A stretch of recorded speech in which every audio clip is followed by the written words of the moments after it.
कहते हैं कि एक कोशिश बहुत कुछ बदल सकती है, तो क्या बीजेपी विधायक की झाड़ू एक मस्जिद का इतिहास बदल देगी? यह सवाल इन दिनों बनारस की गलियों और चौक पर खूब चर्चा में है, क्योंकि ज्ञानवापी में सर्वे के बाद अब बीजेपी के विधायक नीलकंठ तिवारी ने यहां की विवादित धरहरा मस्जिद में झाड़ू लगाई है। इसके पीछे की वजह तो वही जानते होंगे, लेकिन यह तो तय है कि धरहरा मस्जिद को काशी के हिंदू लोग बिंदु माधव का मंदिर बताते हैं। औरंगजेब की बनवाई इस मस्जिद का क्या इतिहास अब बदल जाएगा?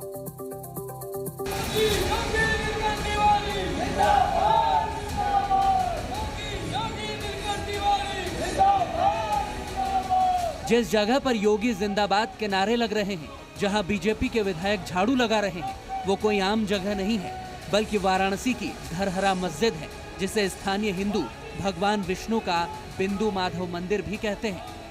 ये बिंदु माधव का मंदिर है और इसको औरंगजेब ने तोड़कर यहाँ पर मस्जिद बनाया। ये मस्जिद नहीं है।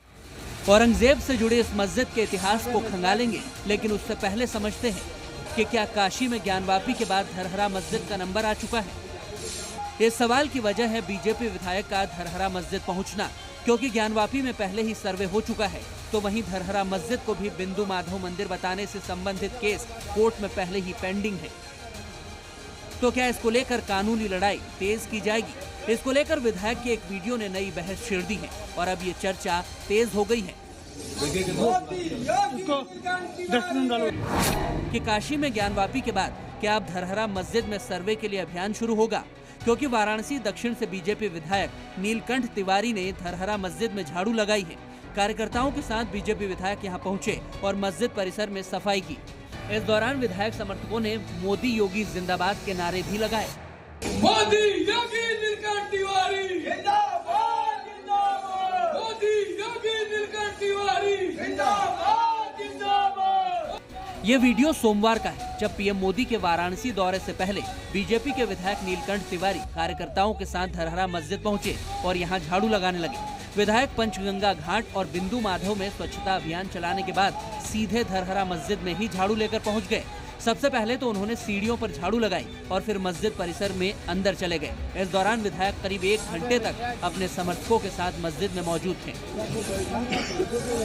विधायक का वीडियो सोशल मीडिया पर काफी वायरल हुआ, तो ज्ञानवापी के बाद धरहरा मस्जिद पर कानूनी लड़ाई तेज करने का संकेत मिलने लगा।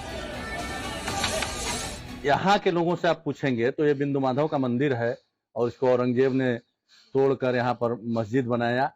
विधायक ने वैसे तो प्रधानमंत्री के दौरे से पहले कई जगह झाड़ू लगाई, लेकिन नीलकंठ तिवारी के विवादित जगह पर सफाई अभियान से काशी वालों के लिए धरहरा मस्जिद वर्सेस बिंदु माधव मंदिर वाला विवाद फिर ताजा हो गया।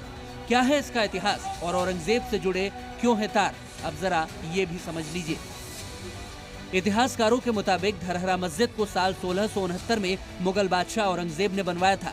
मुगलों के राज में बनी मस्जिद साल 1932 के बाद एएसआई को सौंप दी गई और तब से इस संरक्षित इमारत की देखभाल एएसआई ही करती है। लेकिन धरहरा मस्जिद को लेकर दूसरा इतिहास हिंदू पक्ष भी बताता है, जिसको लेकर विवाद चल रहा है। हिंदू पक्ष का मानना है कि औरंगजेब ने बिंदु माधव मंदिर तोड़कर बड़े चबूतरे पर आलमगीर मस्जिद बनवाई थी, जिसे धरहरा मस्जिद भी कहते हैं। कुछ इतिहासकार भी मानते हैं कि जब औरंगजेब के फरमान पर काशी विश्वनाथ मंदिर तोड़ा गया, तब इस मंदिर को भी नुकसान पहुंचाया गया था। कहा जाता है कि बिंदु माधव मंदिर उस दौर में पंचगंगा घाट से लेकर रामघाट तक था, जिसे औरंगजेब ने तोड़वा दिया, जिसके बाद औंध नरेश ने बिंदु माधव की मूर्ति को पास में रख दिया और तब से वहीं पर भगवान की पूजा होती है। मस्जिद और मंदिर से संबंधित 2 मुकदमे भी यहाँ की अदालतों में चल रहे हैं। काशी के हिंदुओं को उम्मीद है औरंगजेब की करतूत को कानूनी तौर पर उजागर कर फिर से बिंदु माधव मंदिर की सनातनी पहचान लौटाई जाएगी। मस्जिद नहीं, ये माधवराज का धरहरा है। हम लोग इसको हिंदू पक्ष का मंदिर मानते हैं। पहले यहाँ पर रामलीला होता था। रामलीला के समय इसी स्थान पे सीता जी आगे बैठती थी, इसी स्थान से अशोक वाटिका रहता था, फूल पत्ती उठा के लाया जाता था, तमाम चीज थे। हिंदू पक्ष के तर्क के मुताबिक जहाँ विधायक ने झाड़ू लगाई वो सनातन की धरोहर है और मुस्लिम पक्ष के अपने दावे हैं कि ये धरहरा मस्जिद है। लेकिन औरंगजेब की क्रूरता की कहानी को कोई नहीं ठुकरा सकता, जिसने काशी में विध्वंस किया था। मगर अब महादेव की नगरी काशी के स्थानों की सनातनी पहचान लौटने लगी है। काशी से दिनेश मिश्रा के साथ ब्यूरो रिपोर्ट, जी मीडिया।